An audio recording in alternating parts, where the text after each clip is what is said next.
എന്നിട്ട് ഈ പെണ്ണ് പറയുകയാണ്, എനിക്ക് നിന്നെ വല്ലാത്ത ഇഷ്ടമാണ്, നീ എന്റെ മോഹമൊന്ന് സാധിച്ചു തരുമോ, എന്റെ ആഗ്രഹമൊന്ന് സാധിച്ചു തരുമോ? ആരും അറിയില്ല, ആരും കാണില്ല. പടച്ചവനെ, ഒരു യുവത്വത്തിന്റെ നടുവിലൂടെ നടന്നു പോകുന്ന ഒരു ചെറുപ്പക്കാരിയായ പെണ്ണ് തന്റെ നെഞ്ചിലേക്ക് ചേർത്ത് പിടിച്ചിട്ട് യാചിക്കുമ്പോ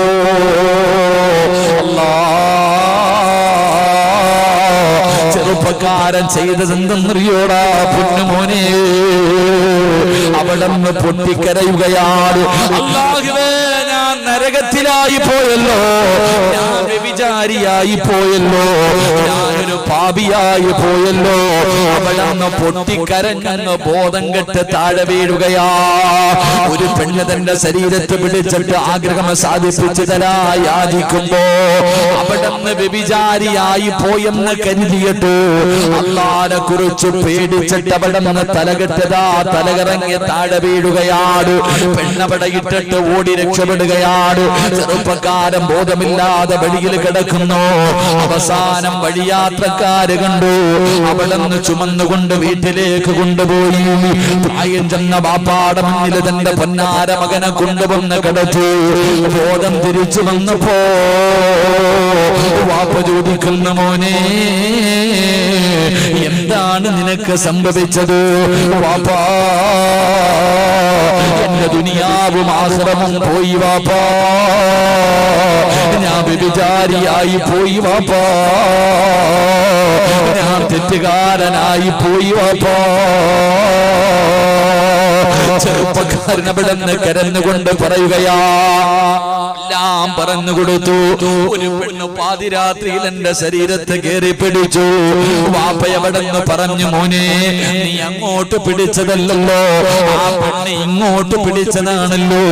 നിന്റെ പൊന്നുമോ തെറ്റുകാരനല്ല, നിന്റെ പാപം അല്ലാഹു പുറത്തു തരും. നീ അല്ലാഹുവിനെ പേടിച്ചിട്ട് മടങ്ങിയവനാണല്ലോ. വാപ്പ എന്തൊക്കെ പറഞ്ഞു കൊടുത്തിട്ടും പൊന്നുമകനെ കരച്ചിൽ നിർത്തുന്നില്ല. വീടിന്റെ അകത്ത് കിടന്ന് നിലവിളിക്കുകയാണ്. അവസാനം വാപ്പാന് പേടിയായി. എന്തു പറഞ്ഞിട്ടും എന്റെ പൊന്നാര മകന്റെ കരച്ചിൽ തീരുന്നില്ല. അവിടെന്ന് പറഞ്ഞു, വാപ്പാ,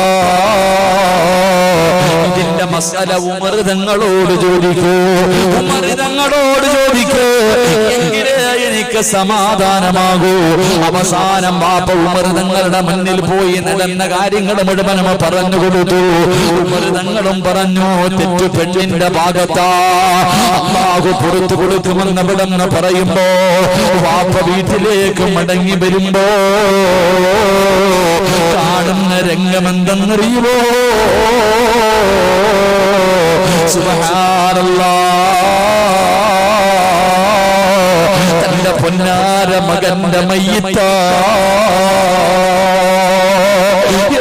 ചെറുപ്പക്കാരാ, ഉയരിന്റെ രാത്രികളിൽ പടച്ചവനെ കറങ്ങി നടക്കുന്ന യുവത്വേ, അന്യ പെണ്ണിന്റെ ശരീരം കാണുമ്പോ അവരുടെ കൂടെ കൂടാൻ ശ്രമിക്കുന്ന ചെറുപ്പക്കാരാ, അവിടെയും ഇവിടെയും പോയിട്ട് ആണും പെണ്ണും ഇടകലർന്നുകൊണ്ട് പല പരിപാടികളും നടത്തുന്ന പെങ്ങളോ, അല്ലാഹുവേ, ഒരു പെണ്ണ് തന്റെ ശരീരത്തിന് പിടിച്ചു. അല്ലാഹുവേ, ഞാൻ വ്യഭിചാരിയായി പോയി, എന്റെ ദുനിയാവും ആഖിറവും നഷ്ടപ്പെട്ടു പോയി. പേടിച്ച് നിലവിളിച്ചിട്ട് നെഞ്ചു പൊട്ടിയിട്ട് മരിച്ചു കിടക്കുന്ന പൊന്നാര മകന്റെ മയ്യത്താണ് വാപ്പ കാണുന്നത്. അവസാനമല്ല, ആ പൊന്നുമകന്റെ ജനാസ ഖബറിലേക്ക് ഇറക്കി വെക്കുമ്പോ തങ്ങൾ പറഞ്ഞ മറുപടി എന്തെന്നറിയോ? അന്യ പെണ്ണിന്റെ ശരീരത്ത് തൊടാൻ അവസരം കിട്ടുമ്പോ കൂടെ പഠിക്കുന്ന ഫ്രണ്ടാകട്ടെ നിന്റെ ശരീരത്ത് കയറി പിടിക്കുമ്പോ പാപമാടാ, ഇത് വ്യഭിചാരമാടാ, എന്റെ ശരീരത്ത് തൊടാ പാടില്ല എന്നല്ലാഹുവിനെ പേടിച്ച് പറയുന്ന ചെറുപ്പക്കാരാ,